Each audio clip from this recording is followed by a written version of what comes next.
Hello, welcome to the Wire Podcast, a podcast that provides the best content about all things sports.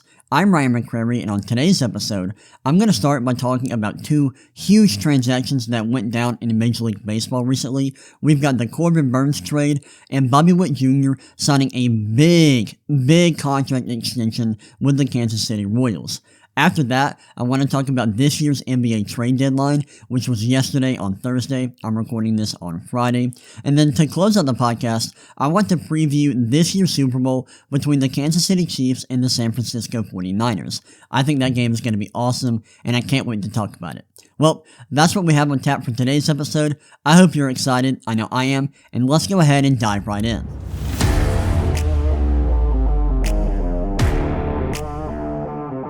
Alright, let's go ahead and get this show started by talking about the Corbin Burnes trade. Before I get into this, I do want to apologize for getting this podcast out late. I usually get this podcast out on Wednesday at the latest, but I've been really busy this week, and this is the only time I've had to record the podcast, so I apologize for that. I hope y'all will forgive me and be understanding. But let's go ahead and dive right into this Corbin Burnes trade. I'm going to pull up an article from CBS Sports that kind of outlines all of the details of this trade. So here are all the players that were involved in this deal. So the Baltimore Orioles traded shortstop Joey Ortiz, left-handed pitcher D.L. Hall, and draft pick number 34 to the Milwaukee Brewers for right-handed pitcher Corbin Burnes. And based on everything I've read, it sounds like this was a pretty lopsided trade in favor of the Baltimore Orioles. It sounds like the Milwaukee Brewers didn't get all they could for Corbin Burnes, and I looked at all of the numbers for Corbin Burnes, and I think this is a big deal for the Orioles. This is a big addition to their pitching staff, which was already great last year. Last season, they ranked top 10 in basically every category. When you look at ERA, WHIP, all these big stats that measure pitching production, they were top 10 in all of them. So their pitching staff was already good, and they're adding a very good pitcher in Corbin Burnes to that pitching staff. That's huge. Now, I do want to point out that Corbin Burnes is not the same player that he was in 2021 when he played at an extremely high level and was arguably the best pitcher on the planet. His numbers since then have consistently gone down. He's still a really good player, but his numbers across the board have gotten worse. His ERA estimators, they've gone down. His pitching run values, metrics that measure the value of all his different pitches, from his fastball to his breaking ball, they've all gone down a little bit. And even his average fastball velocity has gone down. And that's all a bit concerning. And so I'm not sure that you can expect him to play at an elite level next season, but he has still been performing at a pretty high level. He's still been good, just hasn't been elite like he was 2 seasons ago. And so that's something to consider when you're, projecting how good he's going to be and the kind of impact that he will provide for the Orioles pitching staff. He's still a good player, but not best pitcher in the world caliber like he was just 2-3 years ago. So I still like this trade for the Orioles. I think it's great. I think it was an awesome deal. But I would temper my expectations if you're an Orioles fan, evaluating this trade. Alright, now let's go ahead and look at the Bobby Witt Jr. contract. So earlier this week, Bobby Witt Jr. signed a 11-year, $288.8 million contract extension with the Kansas City Royals, and this is huge. So Bobby Witt Jr. is, I think he's like 23 years old at the moment. Is coming off a really strong season in which he had an OPS plus of 120, which means that his OPS, his on-base plus slugging, was about 20% higher than league average when you factor in the ballpark that he plays in and the league average run environment. So he had a strong season. He was good defensively, had 4.4 wins above replacement, which is all-star level, and he was getting MVP votes. So he had a really good season last year, and the the Royals decided to lock him down long term early. This is something that the Atlanta Braves have done with their young talent over the last couple of years. They sign their guys to long-term deals early. They take that gamble, and it's paid off for them. It's worked out for them, and hopefully it will work out for the Royals here. I did want to mention some opt-outs that are included in this contract. Jeff Passan tweeted this out a few days ago, and so I want to read this. He tweeted, Bobby Witt Jr.'s deal with the Royals, as the now working link above shows, sorry, that includes a link that he tweeted, has opt-outs after the 7th, 8th, 9th, and 10th years of his 11-year contract. Let's pause here. So, it sounds like Bobby Witt Jr. has opt-outs in years 7, 8, 9, and 10 of his contract. So it sounds like, if I'm reading this correctly, and if I'm interpreting this properly, he can opt out of the contract after the 7th, 8th, 9th, and 10th year of the contract, which is big for him, because this is a long-term deal, and a long-term deal like this so early in his career is risky for him, but it sounds like there are opt-outs included that he can opt out if the money he's getting isn't up to par. This tweet also says, it also includes a 3-year club option that can take the total value of the deal up to 14 years and $377.7 million once the contract is finished, once it comes to a close, and that's big for the team. So let's say Bobby Witt Jr. is playing at a very high level, even up to the point where the contract ends. They can extend that contract up to 3 years, so and that's big for the team. Overall, I really like this contract for both sides. I think, it's risky for a team to offer such a young player a long-term deal like this, because they can get hurt, their abilities can fall off, but there's also a ton of upside here. Let's say that Bobby Witt Jr. continues to get better offensively, and let's say that during his prime, he's playing at an MVP level. Let's say that that's in the cards, because he was playing at a level where he was getting MVP votes last year at just 23 years old. So let's say that he continues to play at a very high level and maybe plays at an MVP level at some point. If that's the case, then this contract is probably going to be very worth it. And so for that, it's huge for the Royals. I think this is a pretty team-friendly deal for the Royals. But it also works out for Bobby Witt Jr. I think there's a lot to like here for the player. Because he can opt out so soon. Because he can opt out in year 7, 8, 9, and 10 of the deal. That's big for Bobby Witt Jr. And also, you have to take into account that players aren't guaranteed to play this long.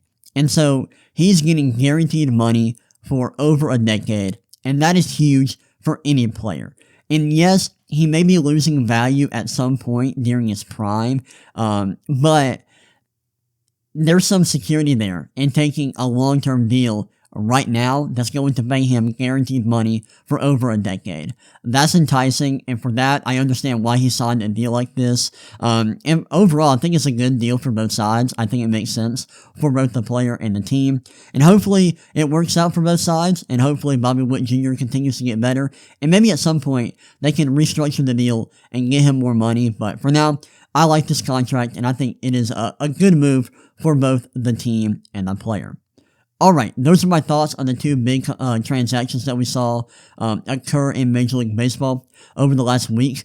Now I want to talk about the NBA trade deadline. Before I get into that, I'm going to take a break, and I will be right back in just a second. Alright, now we can talk about the NBA trade deadline, which was yesterday, and this was a very interesting trade deadline. There were a ton of deals that went through, but no big names were traded. There wasn't a blockbuster deal, and there were some big names that were reported to possibly get moved, like DeJounte Murray, Zach LaVine, DeMar DeRozan, Alex Caruso, but none of those guys were traded. I'm going to go through a lot of the deals. I'm not going to go through every single one because I don't want this segment to take forever, but there were some deals that I thought were very interesting that I wanted to get my thoughts on. And you know what? I may like name every trade and what the details were of each deal, but I won't do a deep dive into all of them. So let's go ahead and get started. I'm looking at a list of all the trades, and we'll go ahead and dive into them. So first off, we have a trade between the Knicks and the Pistons. The Knicks traded Quentin Grimes, Malachi Flynn, Evan Fournier, Ryan Arcidiacono, and 2 second-round picks to the Detroit Pistons for Alec Burks and Bojan Bogdanovic. I really like this trade for the Knicks. I hate that they had to give up Quentin Grimes, who is a good young player who can defend and also shoot, and that's really valuable. But they got 2 older veteran players who are really good offensively, who can shoot, and that's been their biggest weakness, three-point shooting. They've been like an average team in terms of three-point shooting this year, so Alec Burks and Bojan Bogdanovic, they're going to help out with that, and that improves their rotation. They're going to be a really deep team in the playoffs, and if their three-point shooting improves, they could be a really scary team to face during the postseason. So, I love this trade. I think the Pistons got a lot back. They got Quentin Grimes, Malachi Flynn. Those guys are solid players. Quentin Grimes is obviously an impact player who can have a major impact now. They also got 2 second-round picks. We'll see if Evan Fournier plays a major role in the team. But overall, I like this trade for both sides, but I really, really like it for the Knicks. Alright, let's go ahead and move on to the next trade. I'm not going to do a deep dive into this. The Bucks traded Cameron Payne and a 2027 second-round pick to the 76ers for Patrick Beverley. I like this for the Bucks because Patrick Beverley, a solid player, a solid point guard who can come off the bench and play in the playoffs. Not sure what this means for the 76ers. This is a trade that sounds like maybe they aren't confident that Joel Embiid will be able to come back and be healthy for a large portion of the regular season, but who knows? Don't have a lot to say about this trade, but I did like this move for the Bucks. A little bit. Next up, we have, this was a pretty big trade, one of the bigger trades we saw at the trade deadline. The Thunder traded Trey Mann, Davis Bertans, I hope I can pronounce his name properly, Vasily Micic, and draft compensation to the Charlotte Hornets for Gordon Hayward. Love this trade for the Thunder. Gordon Hayward is that rare forward who has good size. He's 6'7", 225 pounds, and he can shoot and pass. His offensive numbers over the last couple of years have started to decline, and he is a bit injury prone, but he's a talented offensive player who can shoot, pass. That's kind of rare for a guy his size, and I think he will be a good fit on this team. It'll be interesting to see if the Thunder start him or not, because I think he is a better fit in their starting 5 than Josh Giddey. Josh Giddey is a good, talented young player, but he can't shoot. And he's not a great fit next to Shai Gilgeous-Alexander and Jalen Williams. And I would like to see the Thunder start Gordon Hayward within their starting 5 and move Josh Giddey to the bench. But we'll see what they do there. And for the Hornets, they didn't get a ton back for Gordon Hayward, but I do like Trey Mann. I think he is a solid young player with some potential. He hasn't been amazing in the NBA, but we'll see how he plays in Charlotte. And Davis Bertans, at his peak, he was a great shooter, but he hasn't been all that impactful over the last couple of years, so we'll see how that plays out and what kind of draft compensation they get. But for the Thunder, I love this trade, and I think this was a nice, smart move from their GM, Sam Presti. Next up, let's see.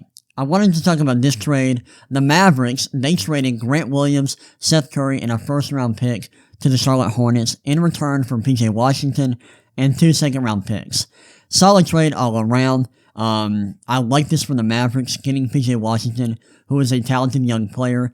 Isn't having the best season right now, but we know that he is a good player. He has produced at a very solid level over the last couple of years, and they also got 2 second-round picks.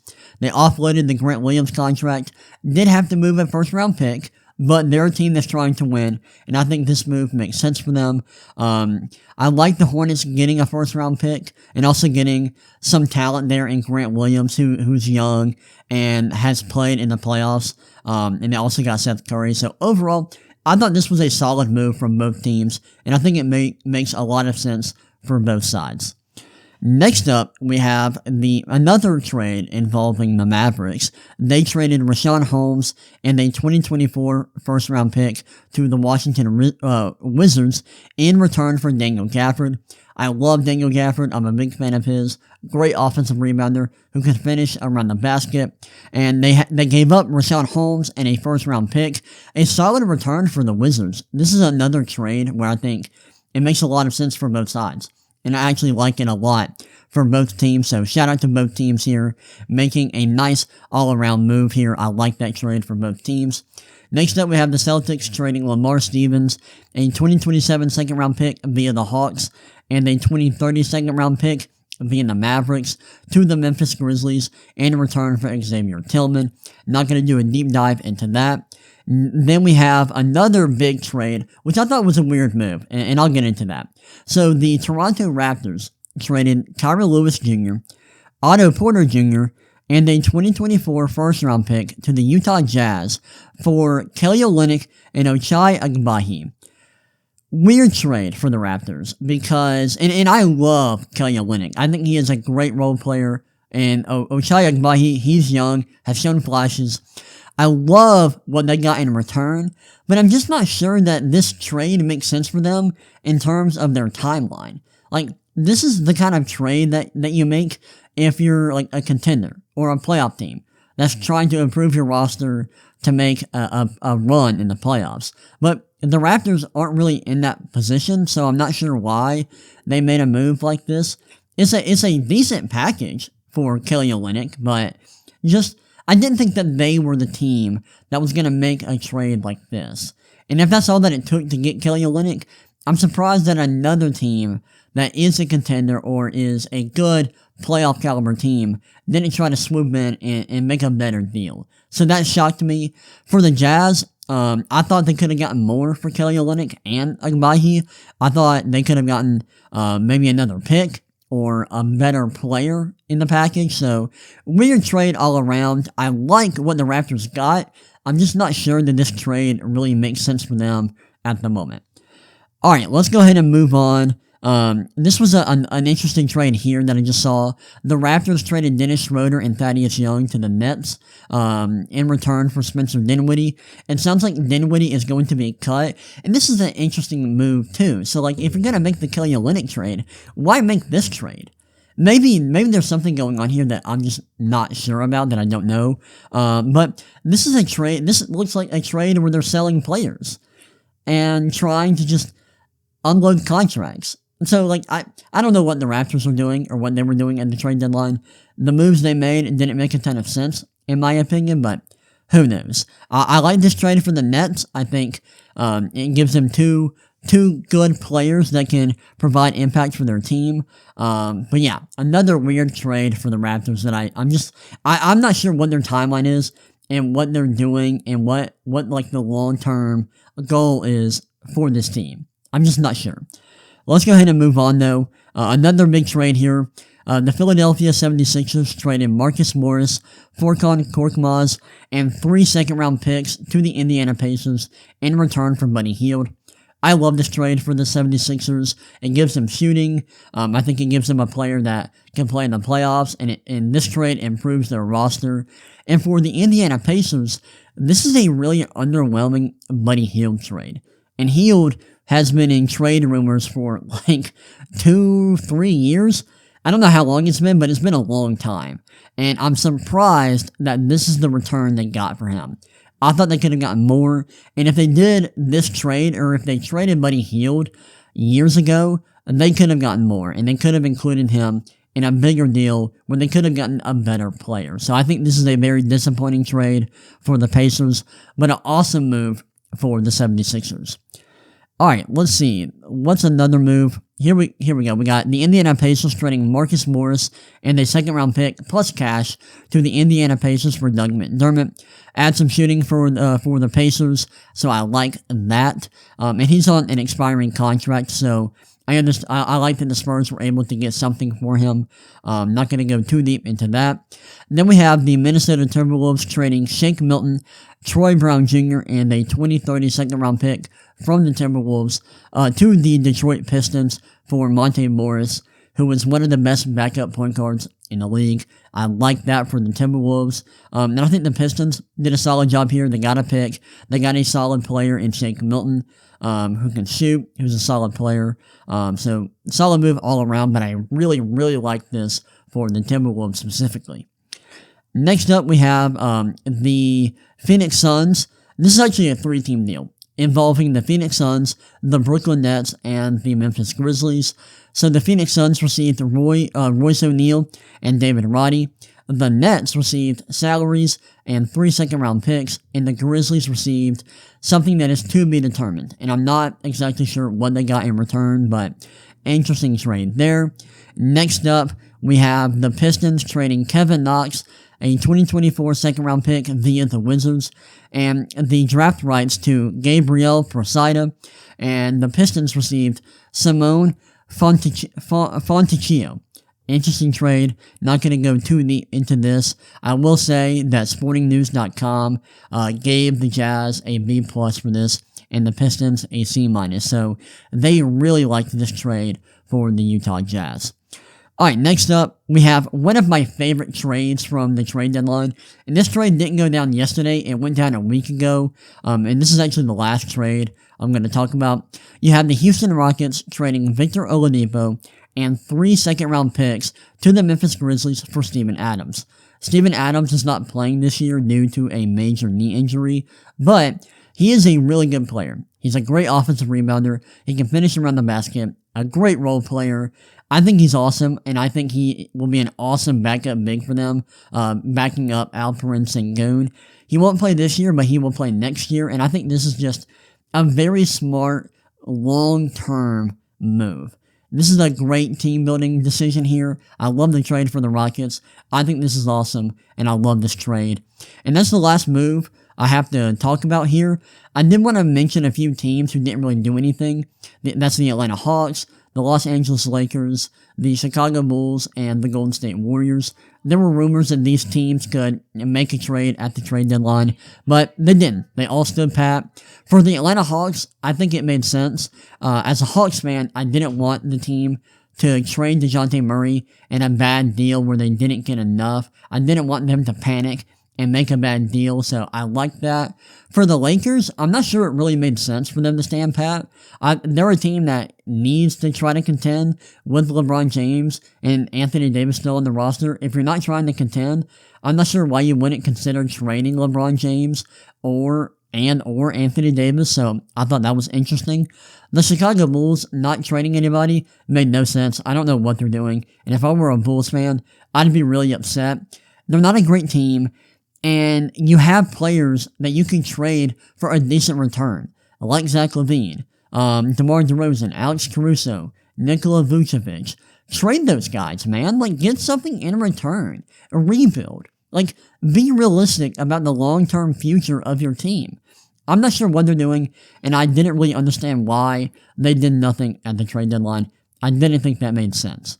And then we have the Golden State Warriors. They could have possibly traded Klay Thompson, or maybe one or two of their young players like Moses Moody and Jonathan Kuminga. They stood pat. It makes more sense for them to stand pat than like the Lakers or the Bulls, but I would have liked to see them make a move, either adding somebody, trading their younger players to get a good player, trading, they could have also traded Andrew Wiggins, who was having a really underwhelming season, but they didn't do anything. And I'm kind of surprised that they didn't try to make a big trade to get somebody who can help them win now. And I also wouldn't have been surprised if they were sellers a little bit and traded Andrew Wiggins, Klay Thompson, those guys. So very interesting that the Warriors didn't make any kind of move at the trade deadline. We'll see how that works out for them in the future. Well, those are my thoughts about the NBA trade deadline. Wow, I cannot talk. Those are my thoughts about the NBA trade deadline and all the moves that went down. Like I said earlier, there weren't many huge moves. There were a lot of trades, but not many major moves that went down, and there were no stars that were traded. But it was a solid trade deadline, and I enjoyed it. Now I'm gonna go ahead and preview the Super Bowl between the Chiefs and the 49ers. Before I do that, I'm gonna take one last break, and I will be right back in just a second. All right, the time has come. It is now time to preview this year's Super Bowl between the Chiefs and the 49ers. I am so excited about this game. I'm really looking forward to this matchup. I think it is a great matchup between two really good teams. I think it's going to come down to the wire, and I think it's going to be a close game. But yeah, let's go ahead and dive in, and I'm actually going to pull up some numbers. We're going to do a really deep dive into this game and really talk about matchups, what matchups favor which team here. But yeah, this is going to be really good, and I'm really excited. So, first things to know, the 49ers are favored in this game. They are favored by 2, I believe, at the moment, unless the line has changed. So, they are slight favorites in this game. And I'll go ahead and start by talking about the 49ers since they are favorites, and I'm pulling up some numbers here. Let's go ahead and talk about their offense. So, if you have looked at any of the numbers for the 49ers, you'll know they are an offensive juggernaut. This year, they rank first in EPA per play and first in success rate on offense, which is great. Their offensive efficiency is off the charts.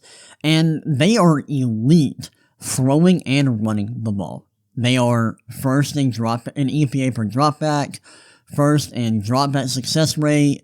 They're also first in EPA per rush. They're one of only 3 teams that average positive EPA per rush, which is kind of hard to do. They're a great running team. And they are number 1 in rushing success rate. So they are number 1 in every single efficiency metric when you look at EPA per play and success rate, which is incredible. That's awesome. And I believe that they lean more towards passing within their offense. I think their pass rate is a little over 50%. But they're going to be very balanced within this game, in my opinion. And that's fine because they can throw the ball at a high level. They can also run the ball at a high level. And I think they will need to do both at a high level to win this game. Now we can look at their defense. And this is a completely different story than their offense. Their defense is not the juggernaut that their offense is. Up into the playoffs, and actually, we can go ahead and we'll actually go back and look at the offensive numbers because I didn't include the postseason. I don't think it changes the numbers that much when you include the postseason, but I do think it takes their rushing success rate down a little bit, or maybe their rush EPA. No, it doesn't? Okay, yeah, so it doesn't change anything. We'll look at their defensive numbers, and now this includes the postseason as well. So their defensive EPA, or their EPA per play on defense, is 14th, which is around league average. So their defense is nowhere near as good as their offense.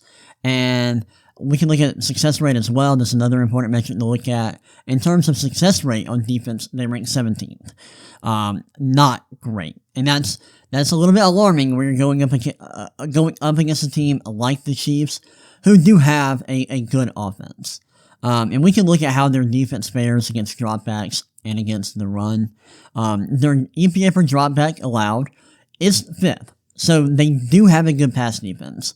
And their dropback success rate is 7th. So they rank top 10 in both EPA per dropback and dropback success rate, which is really good. And you're going to need that because that is the strength of the Chiefs' offense, passing. And we'll get into that later.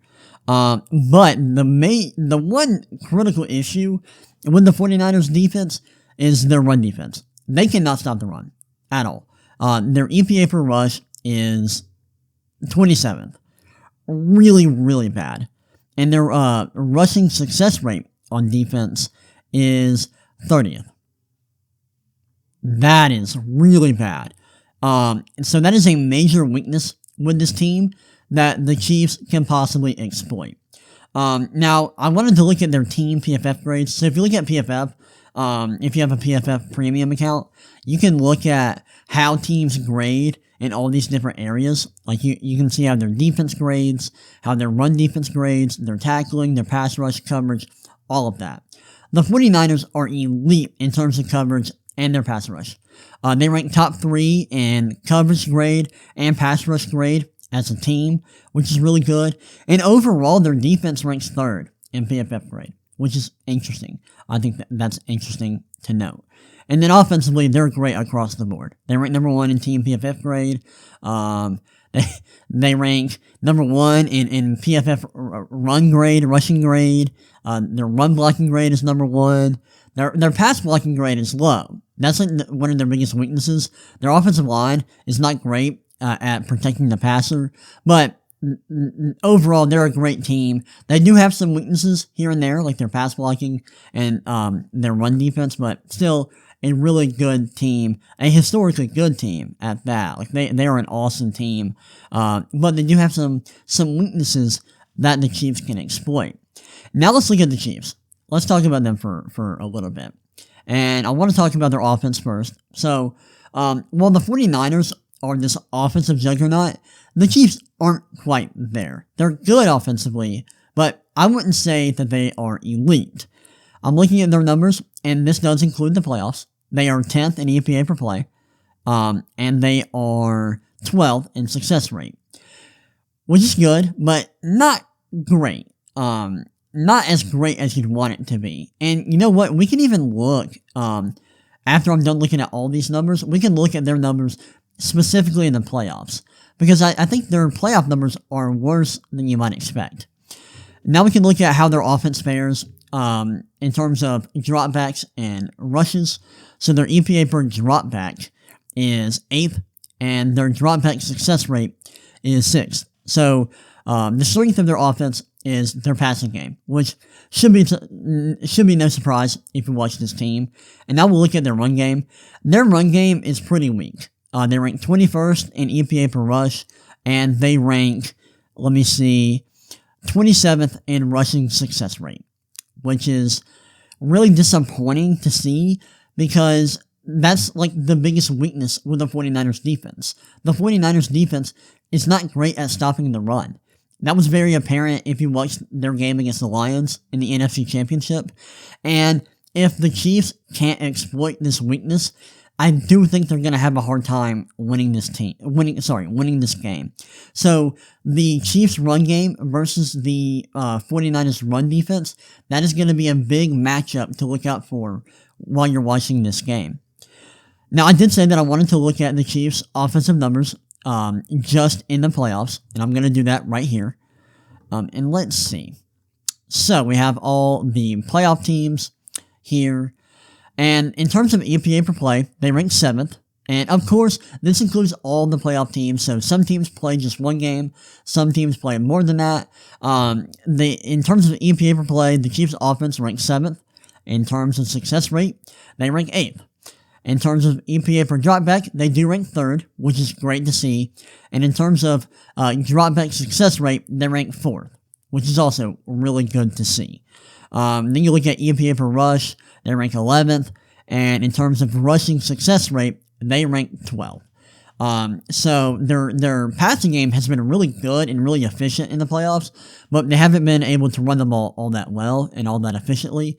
So overall, their offense, watching them play off in the playoffs, it feels like their offense has been better than it was in the regular season, but it honestly hasn't been that great, which kind of surprised me when I first looked at the numbers. Now, let's go ahead and look at the Chiefs' defense, because this is the strength of this team. Their defense is incredible. It's awesome. They rank, let me go ahead and look at both the regular season and the playoffs combined. We'll look at that. Let's see. Come on, load up. So, in the regular season and the playoffs, the Chiefs' defense ranks 5th in EPA per play and 5th in success rate, which is great. Their defense overall has been awesome this year. It's been incredible. Now we can look at how it fares against the pass and against the run. Their EPA allowed per dropback is 3rd. Once again, really good. And their dropback success rate on defense ranks 3rd, which is, once again, really good. Their pass defense is elite. And that's huge because the 49ers passing attack is really good, and the Chiefs are going to have to slow their passing attack down. They're going to have to slow down the 49ers passing game. Now let's see how their defense fares against the run.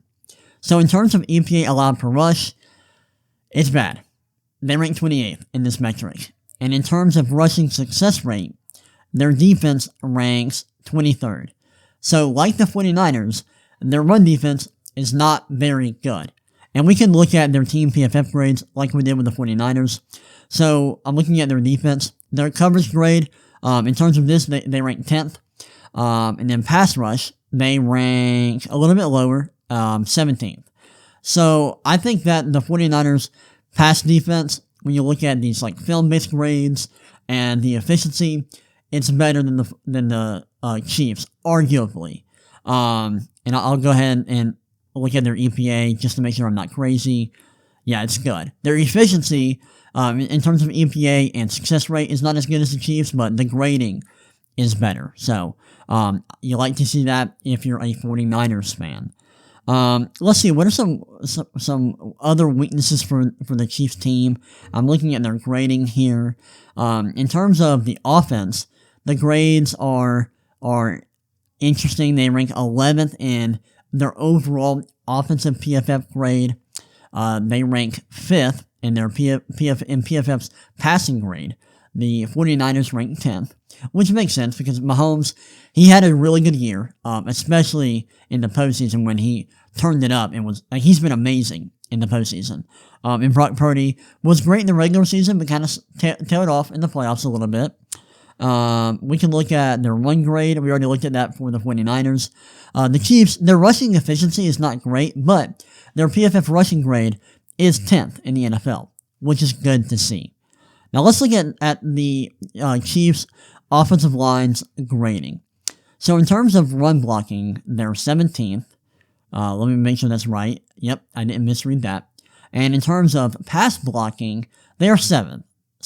So their pass blocking's good, really good. Their run blocking, not so much. And that's probably a big reason why their efficiency in the run game is not that great. So, big takeaways from all of this. And I have some notes written down that I want to look at.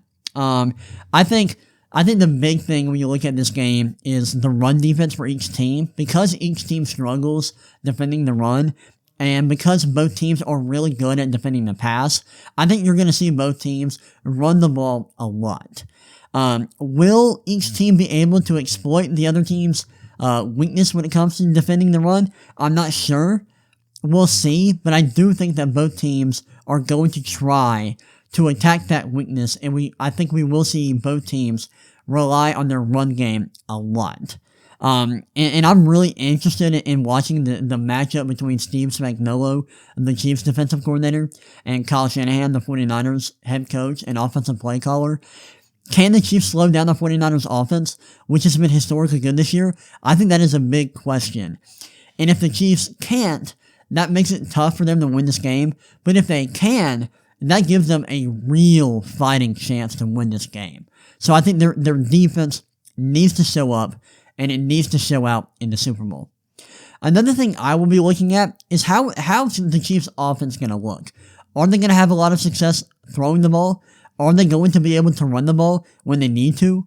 And what is their run-pass rate going to look like? That'll be interesting. And I think Patrick Mahomes has to be really good in this game for the Chiefs to win. They're playing a great team. The 49ers are awesome.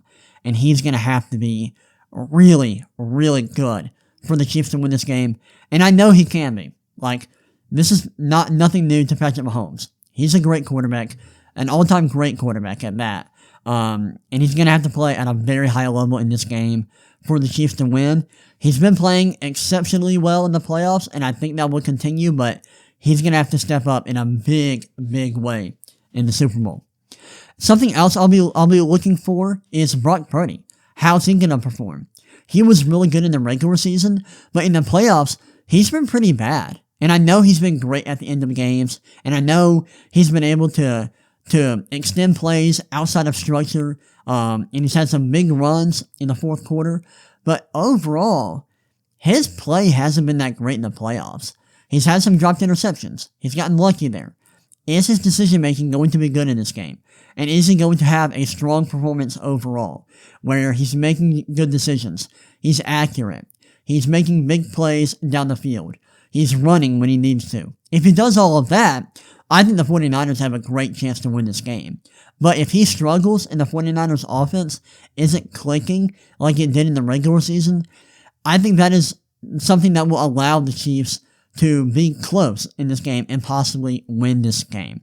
And overall, looking at matchups and everything, I think this is going to be a lower scoring game and more of a defensive battle. Because I think both teams are going to run the ball a lot. And I think the 49ers are going to try to run the ball, dominate time of possession, control that aspect of the game to keep Patrick Mahomes and the Chiefs offense off the field.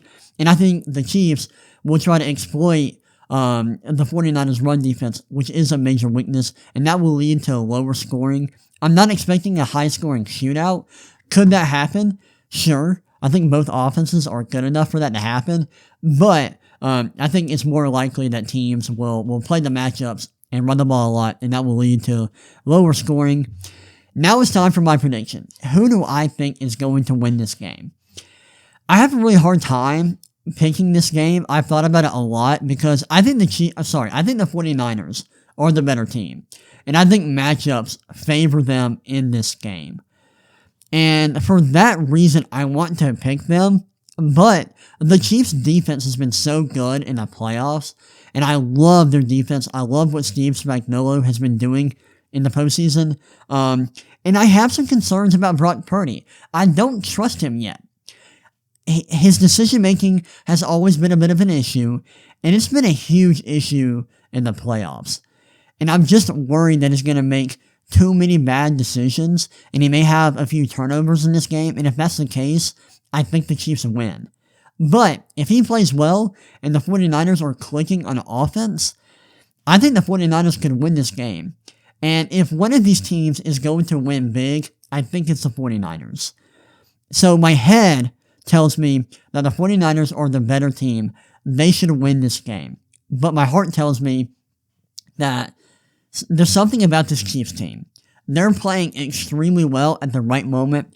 I trust Patrick Mahomes more than I trust Brock Purdy, and I just haven't been that impressed with the 49ers in the playoffs so far. When you look at all of the numbers in a large sample size, when you look at their numbers from the beginning of the regular season to the end of the playoffs, the 49ers have the advantage here. They're the better team, like I said. But the playoffs are about getting hot at the right moment. And in the playoffs, having the better quarterback is king. And it's not like the Chiefs are a bad team who's being carried by their quarterback. No, they're a good team. They're not amazing offensively, but they are elite on defense. Their defense is spectacular. And they have a good coach in Andy Reid. They've been in the Super Bowl plenty of times over the last couple of years. And I think the combination of experience, the defense playing at a high level at the right time, and Patrick Mahomes turning into a demigod in the playoffs, I think all of this gives them a real advantage in the playoffs. And I'm going to pick the Chiefs to win this game. I really struggle to bet against Patrick Mahomes in the playoffs. I did it last week when I picked the Ravens to win, and I'm not sure I picked them to win on the podcast, but I thought the Ravens were going to win that game because they were the better team. But the Chiefs proved me wrong. I think they're going to continue to prove that they are a really good team with one of the best quarterbacks of all time in Patrick Mahomes and an elite defense. I think the Chiefs win. I think the 49ers are a better team, but they've just been struggling in a lot of areas in the playoffs, and I just trust Patrick Mahomes and the Chiefs more. I think they're going to win the Super Bowl, and yeah, that's my pick. I'm going with the Chiefs. It's hard to pick against the 49ers because I think they are so good, but I trust the Chiefs more, and I'm rocking with them. Those are my thoughts about the Super Bowl. That was my preview of this game. That's all I got for this episode of the podcast. If you want to reach out to me on social media, you can. You can reach out to me on Twitter at the Ryan McCrary. That's the RyanMCCRARY. You can hit me up about the Super Bowl or whatever, sports related or not. But yeah, that's all I have for today's episode of the podcast. I hope you enjoyed it. I know I did. And I will see y'all next time. Peace.